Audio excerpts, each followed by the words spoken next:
My fiance said, "My best friend, who also happens to be my ex, is walking me down the aisle. If you loved me, you'd be okay with that." I said, "Got it." The next day, I called the venue, canceled every reservation, and sent her the invoice. "My name is Marcus. I'm 32, work in software development, and until 3 weeks ago, I was engaged to someone I thought I knew. Sarah and I had been together for 4 years. We met through mutual friends, and honestly, the first 3 years were perfect. She was funny, ambitious, supportive during my career transition, and we just clicked. I proposed last October at the beach where we had our first date. She cried, I cried, her parents cried when we told them. Everyone was thrilled. The problems started around January when wedding planning kicked into high gear. Sarah kept mentioning her best friend Marcus. Yes, same name as me, which made conversations confusing, who she'd known since college. She'd mentioned him before in passing, but suddenly, he was everywhere. Marcus this, Marcus that.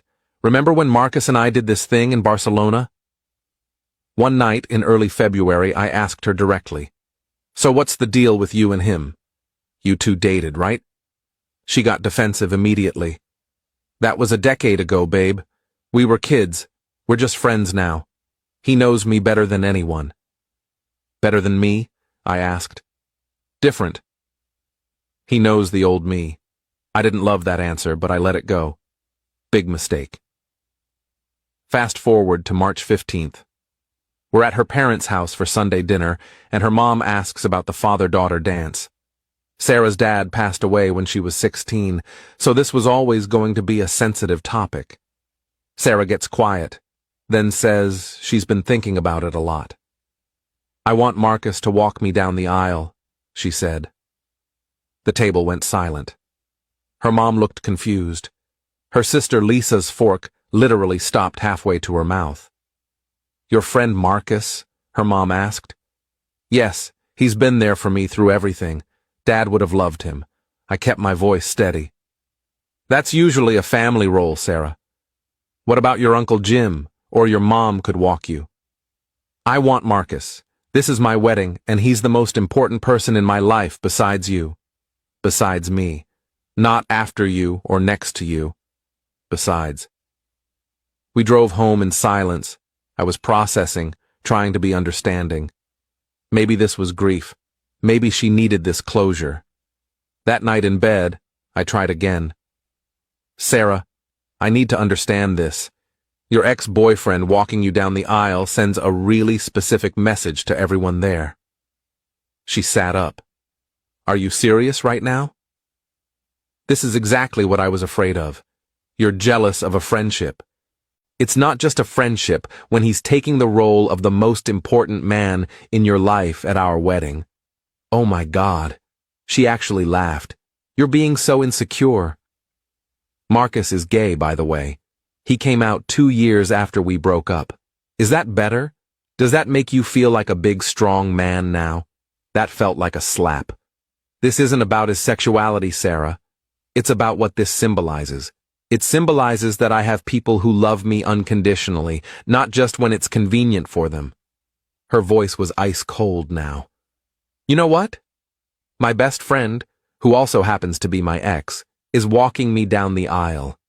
If you loved me, you'd be okay with that." I stared at her for a long moment. Then I nodded. "Got it."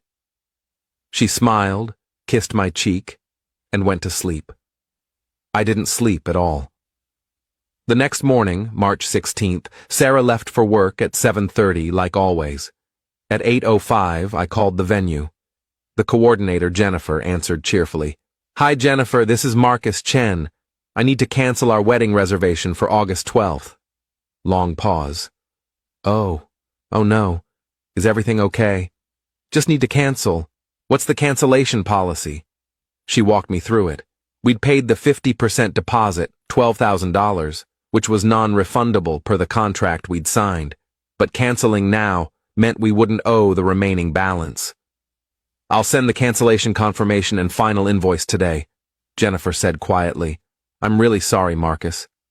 Then I called the caterer, the florist, the photographer, the DJ, the cake designer. Each conversation was the same. Yes, I want to cancel. Yes, I understand the deposit is gone. Send me the final invoice. By noon, I had 6 invoices. Total damage, $28,000. Sarah had paid for her dress and the invitations, about $4,000 total. I'd covered everything else because I made more and frankly, I wanted to. I compiled every invoice into one PDF, wrote a simple email to Sarah with the subject line, "Wedding cancellation confirmation," attached the file, and hit send. Then I texted her, "Check your email when you have a minute." I packed a bag and drove to my buddy Jason's apartment.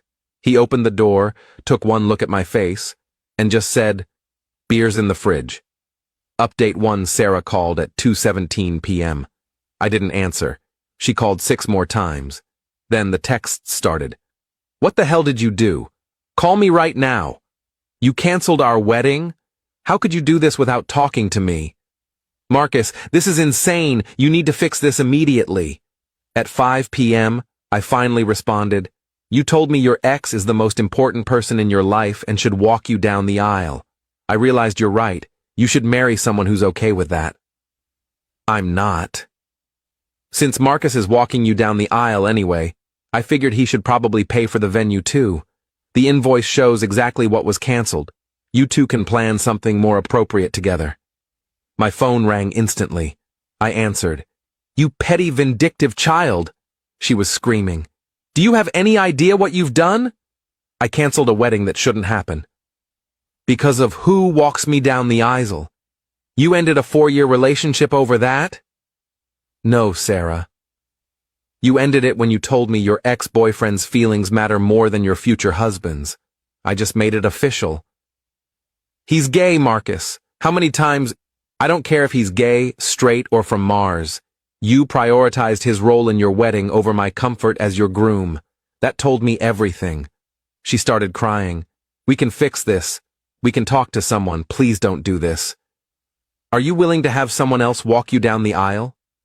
Silence. Long, heavy silence. "That's what I thought," I said, and hung up. Update 2. Sarah showed up at Jason's apartment at 11 p.m. Jason answered the door and told her I didn't want to see her. She shouted through the door that I was ruining both our lives over nothing, that everyone would think I was crazy, that her mother was hysterical. "Tell her to ask Marcus for comfort," I called out. "The other Marcus. He knows her best, apparently." She left after 20 minutes. The next day, March 17th, her sister Lisa texted me. "Can we talk? Just me and you. Coffee?" We met that afternoon. Lisa looked exhausted. "Marcus, I need you to know something," she started.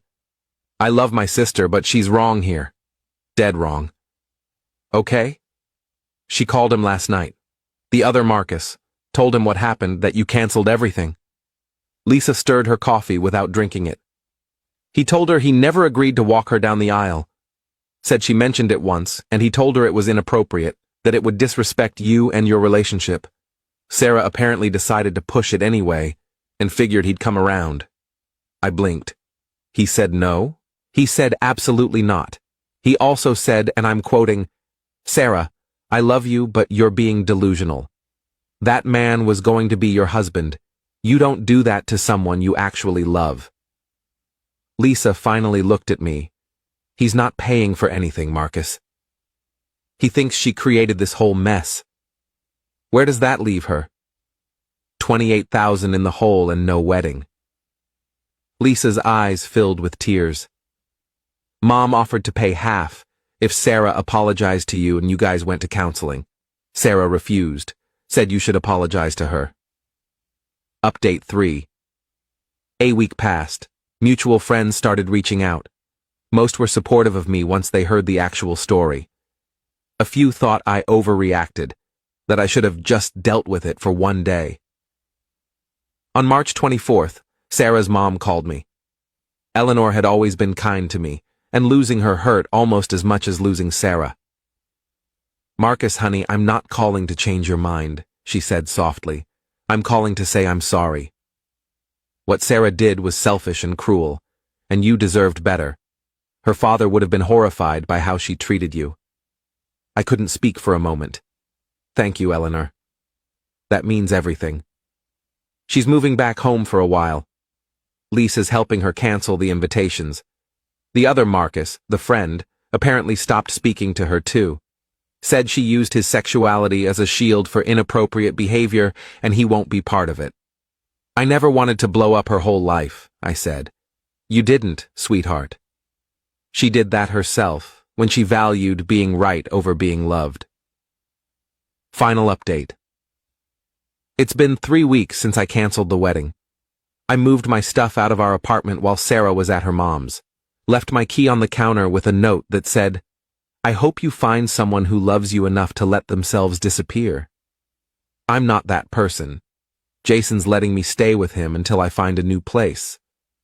Work's been good. Busy enough to distract me. I've been going to therapy, which helps.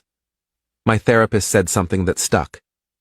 Sometimes love isn't enough when someone fundamentally doesn't respect you. I don't hate Sarah.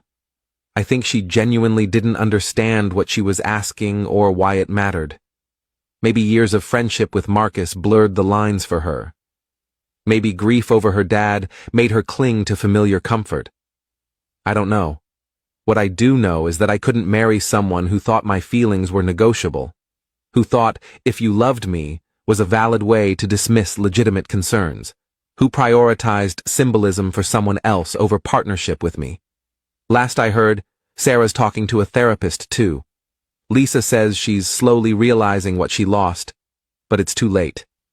You can't unring that bell. The other Marcus, her friend, sent me a message last week. I'm sorry she dragged me into this. For what it's worth, you made the right call. She wasn't ready to be married. I thanked him. He seemed like a decent guy caught in an impossible situation. Some people think I'm petty for canceling everything the way I did. Maybe they're right. But I've spent enough years being the accommodating one, the understanding one, the one who swallows his pride for peace. Not this time.